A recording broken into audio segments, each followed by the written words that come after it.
kita masuk ke dalam dan tidak perlu panjang lebar tadi. Cuma antrinya doang yang lama. Tadi begitu kita ceritakan sedikit saja, itu pihak kepolisian langsung mengerti dia. Oh ini penggelapan nih bang, gitu. Ya udah. Bahkan tadi kita sampaikan nulis ya.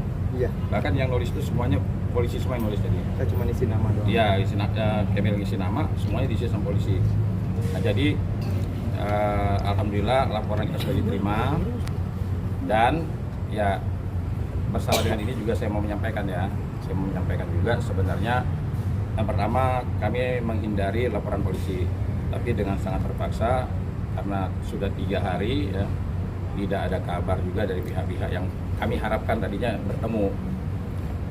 Nah hari ini juga saya juga berharap nih agar jangan sampai nih kalau sampai nanti ini bergulir terus ya saya meyakini setelah saya bertemu dengan Acak Semarang dan saya diberikan bukti-bukti, nah saya meyakini kalau seandainya perkara ini berlanjut, saya meyakini ini bisa jadi ya dugaan saya, analisa saya, jangan-jangan ini ada yang jadi tersangka, ada yang ditangkap nih. Nah saya juga masih membuka diri, kalau seandainya nanti para pihak ini masih ada etikat baik, ya nanti kita bisa ngobrol. Nah, tapi kalau seandainya nanti sampai DBAP juga tidak ada komunikasi yang baik, ya mau nggak mau lagi ya. Artinya saya hanya mau menunjukkan kepada para pihak dan juga lingkungan kita kan. Ini kan lingkungan teman-teman kita, ini lingkungan kita juga.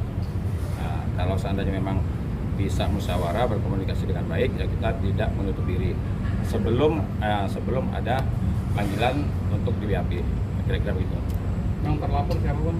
Kronologisnya boleh sampai gitu. Terlapornya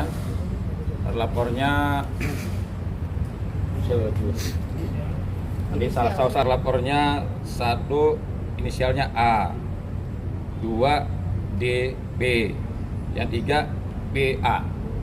Nah, nanti biar dari sini aja, tapi saya kasih inisial aja dulu.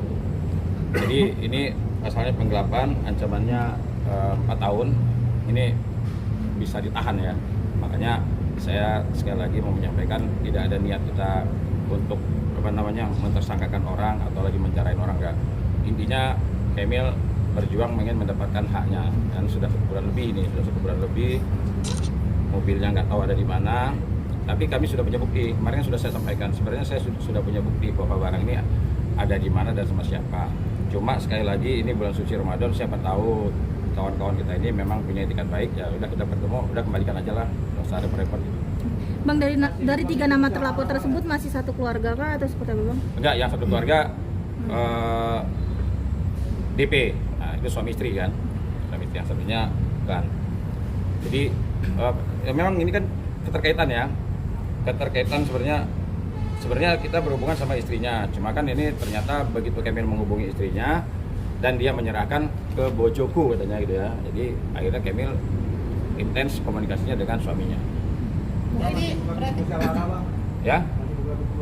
ya sebelum BAP kita masih membuka lah, saya gini loh. Saya ini kemarin begitu pas kita presscon kemarin, saya juga banyak menghubungi. Bang, itu kan teman kita juga, lingkungan kita. Memang banyak, termasuk Kemil juga banyak menghubungin. Ya sama tadi pagi kan dia juga diundang kan di pagi-pagi ambiar kan.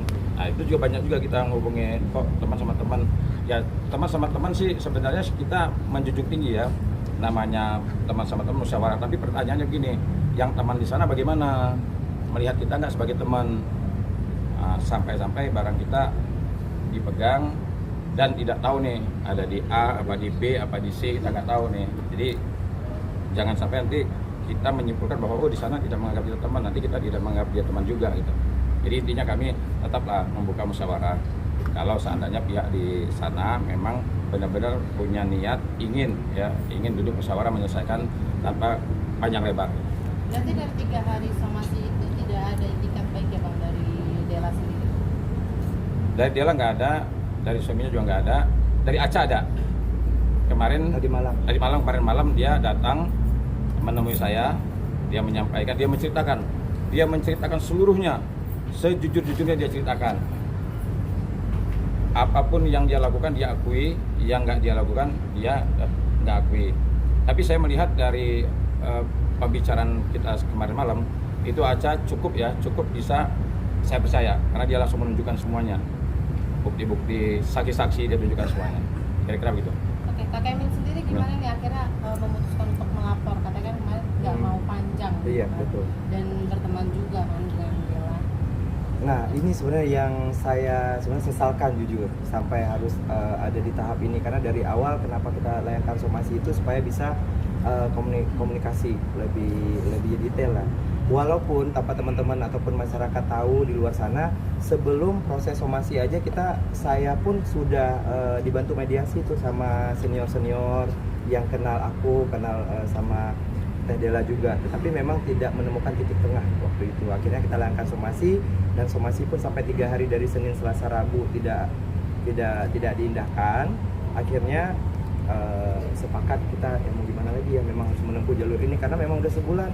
Saya nggak tahu, sebulan lebih nggak tahu posisi mobil itu di mana.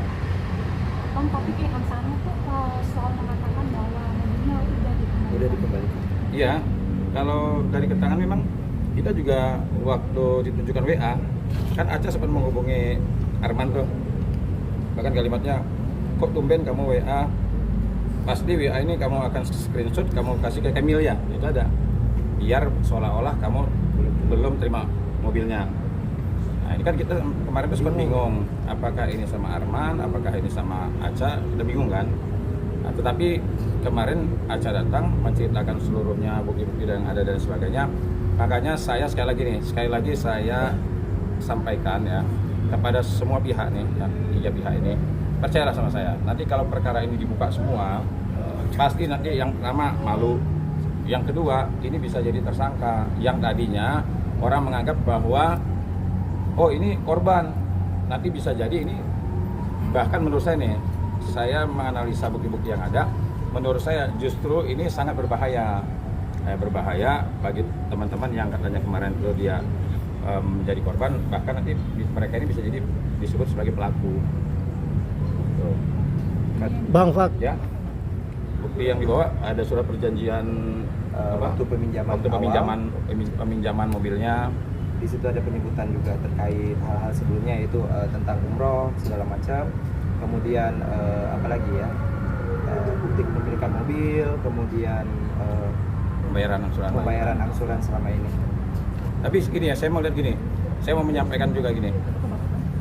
Jadi ketiga pihak ini, menurut saya tata cara mereka menyelesaikan permasalahan yang mereka hadapi menurut saya cukup membahayakan.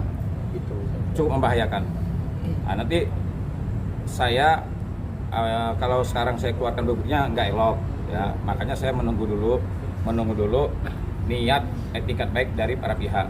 Tapi andai kata sampai nanti diperiksa, kami sampai menyampaikan bukti-bukti yang menurut kami cukup kuat, percayalah sama saya. Ini menurut saya ketiga orang ini, pihak-pihak yang terkait dengan ini cukup membahayakan dalam menyelesaikan permasalahan sampai menimbulkan permasalahan yang baru. Contohnya ada beberapa unit mobil kan, ya, contohnya satu aja simpel, mobil Emil.